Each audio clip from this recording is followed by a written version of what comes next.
حضرت عمر بن خطاب رضی اللہ تعالیٰ عنہ کے دور خلافت میں بیت المقدس کی فتح کو اسلامی تاریخ میں ایک سنگ میل کی حیثیت حاصل ہے۔ اس فتح نے مسلمانوں کو مذہبی، تاریخی اور اسٹریٹجک اہمیت کا حامل شہر فراہم کیا اور ایک ایسی مثال قائم کی جس میں غیر مسلم آبادی کو پرامن طریقے سے ان کے حقوق کی ضمانت دی گئی۔ اس واقعے کو مزید تفصیل میں بیان کیا جائے تو کئی اہم نکات سامنے آتے ہیں۔ اسلامی خلافت حضرت عمر رضی اللہ تعالیٰ عنہ کے دور میں نہایت تیزی سے پھیل رہی تھی۔ فارس اور روم کی عظیم سلطنتوں کے زیر اثر علاقوں کو فتح کیا جا رہا تھا اور بیت المقدس کی اہمیت نہ صرف ایک مقدس مقام کے طور پر بلکہ جغرافیائی اور اسٹریٹجک اعتبار سے بھی بہت زیادہ تھی۔ بیت المقدس مسلمانوں، عیسائیوں اور یہودیوں کے لیے ایک مقدس مقام تھا کیونکہ یہاں انبیاء علیہ السلام کی نشانیاں اور عبادت گاہیں موجود تھیں۔ مسلمانوں کے لیے یہ قبلہ اول ہونے کی وجہ سے خاص اہمیت رکھتا ہے۔ جب بیت المقدس کا محاصرہ کیا گیا اس سے پہلے بیت المقدس بازنطینی سلطنت کے زیر حکمرانی میں تھا۔ حضرت ابو عبیدہ بن جراح رضی اللہ تعالیٰ عنہ اور حضرت خالد بن ولید رضی اللہ تعالیٰ عنہ جیسے اسلامی فوج کی سپہ سالاروں نے اسے فتح کرنے کا فیصلہ کیا۔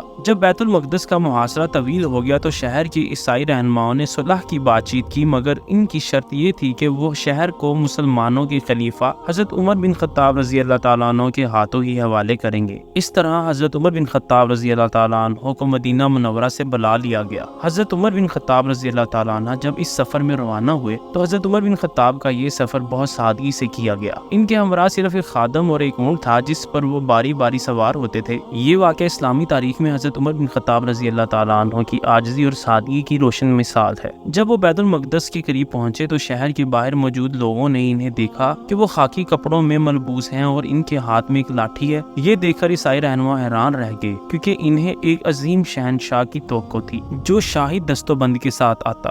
حضرت عمر رضی اللہ تعالیٰ عنہ کی آمد کے بعد شہر کے رہنماؤں نے امن کے ساتھ شہر کا حوالہ دینے کا معاہدہ کیا جسے عہد عمر کے نام سے جانا جاتا ہے۔ اس معاہدے میں جو نکات رکھے گئے ان میں حضرت عمر رضی اللہ تعالیٰ عنہ نے عیسائیوں کے گرجا گھروں، سلیبوں اور ان کے مذہبی مقامات کو تحفظ دینے کا وعدہ کیا اور یہ وعدہ کیا گیا کہ ان کے مذہب میں مداخلت نہیں کی جائے گی۔ عیسائیوں کو اپنی مذہبی رسومات کو جاری رکھنے کی اجازت دی گئی۔ معاہدے میں یہ شرط رکھی گئی کہ کسی بھی عیسائی کو اسلام قبول کرنے پر مجبور نہیں کیا جائے گا۔ جو عیسائی بیت المقدس کو چھوڑ کر جانا چاہیں وہ جا سکتے ہیں اور جو رہنا چاہیں انہیں یہاں رہنے کی مکمل آزادی ہوگی۔ اس معاہدے پر حضرت عمر رضی اللہ تعالیٰ عنہ اور بیت المقدس کے عیسائی رہنماؤں نے دستخط کیے اور یہ دستاویزات تاریخ میں امن اور رواداری کی ایک بہت بڑی مثال سمجھی جاتی ہیں۔ حضرت عمر رضی اللہ تعالیٰ عنہ نے شہر میں موجود اس مقام کا دورہ کیا جہاں بعد میں مسجد اقصی اور قبۃ الخضرا تعمیر ہوئی۔ اس جگہ کو غیر مسلموں نے کوڑے کرکٹ سے بھر دیا تھا کیونکہ وہ اس مقام کو مقدس نہیں مانتے تھے۔ حضرت عمر رضی اللہ تعالیٰ عنہ نے خود اپنے ہاتھوں سے اس جگہ کی صفائی کی اور اپنے ہمراہ موجود دیگر مسلمانوں کو بھی اس کار خیر میں شامل کیا۔ یہ مقام حضرت سلیمان علیہ السلام کے معبد کی جگہ تھی اور مسلمان اسے نہایت مقدس سمجھتے تھے۔ حضرت عمر رضی اللہ تعالیٰ عنہ نے یہاں نماز ادا کی اور بعد میں اس جگہ مسجد الاقصی اور قبۃ الخضرا کو تعمیر کیا گیا۔ حضرت عمر رضی اللہ تعالیٰ عنہ کی قیادت میں ہونے والی اس فتح میں نہ صرف مسلمان بلکہ عیسائی بھی ان کی انصاف پسندی اور رحم دلی سے متاثر ہوئے۔ اس فتح کا سب سے بڑا پہلو یہ تھا کہ بیت المقدس بغیر کسی خون ریزی کے فتح ہوا اور تمام رہائشیوں کو ان کی جان و مال کا تحفظ دیا گیا۔